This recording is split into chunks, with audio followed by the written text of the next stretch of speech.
We would, thank you very much. I think we might need another mic. I think we are done. Great job, guys. I've got some questions. And hopefully we have a little bit enough time left where we can open up to the broader floor as well. Duncan and Vassilis, I want to start with you guys. Everything we're talking about is about location for the businesses. What is the benefit if a company doesn't have a physical location? And is there a benefit?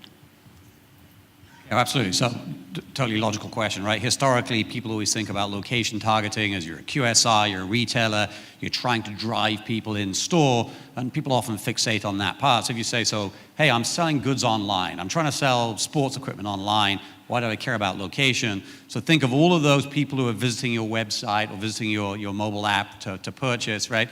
You can see the behaviors of those consumers, and maybe right now you only have digital data, so you don't really know what they do in the world. You don't know they're passionate recreators. They've started taking their kids to the ski mountains every weekend, so location data can provide an incredibly powerful behavioral profile of a consumer that can be used to personalize online characteristics, online data. And in fact, thinking of, there's a lot of case studies here.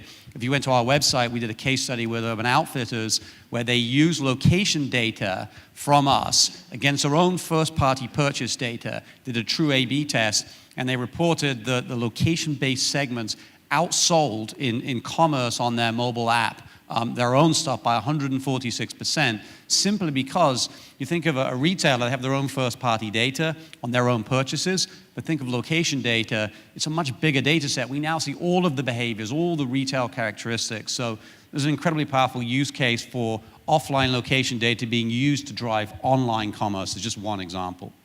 Fantastic. If I may add one quick observation, I was actually asked that question last week from a online financial services company, an insurance company, and they basically said, well, I don't really use location because I don't have any physical location. And the question that I asked them is, if you're selling, for instance, car insurance, right, what are the data signals and predictors that you're using to predict that someone is in the market for car insurance? And then you can see his brain working. So, oh yeah, visiting a dealership could be one of them, and this is location data. And then, so this amazing kind of applications, obviously depending on the industry, but it's all about just saying, kind of pulling those data signals and just saying how you can translate them to an insight and to a person. Okay. Thank you. Maria, you mentioned obviously the data accuracy and how important that is. Do you have some best practices potentially around say dynamic creative based on location that you are? We currently don't have specific best practice of how to build the creative, but the whole aim of kind of giving the tool, availability of the tool to the industry is to encourage marketers to create the location-based messaging, because I think that we're still facing a little bit of inertia towards the specific tailored message, because people are afraid, am I going to really, ruin my brand on my brand safety if I'm not going to have a good location? And I think this tool just gives the confidence. So I'm hopeful that this will kind of trigger the beginning of the best practice and the creative that Gayle and Dan can talk about it. I think that's really important for building the confidence for the industry. Thank you. Thank you. Gayle, you mentioned the role of machine learning and AI. Normally when we talk about what's next, the first thing people say is AI or machine learning. That's our evolution. What is next? What is the next steps? What do you think the future is looking like? Right, I think I want to build on what Maria was just saying in terms of this area and opportunity for dynamically serving creative. I'll actually give a couple examples. One is Land Rover.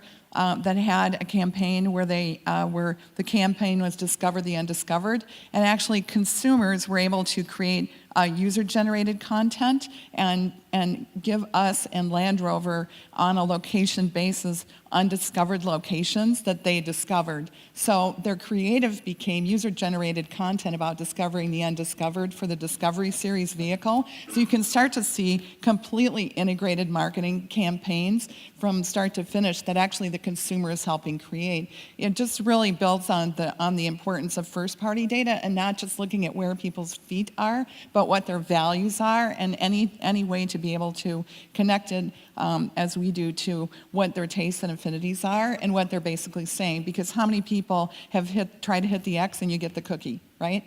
And then you're getting all these served all this advertising that you don't want. But I think we all really firmly believe that people want to be served information that's relevant in context, as Alvaro was saying.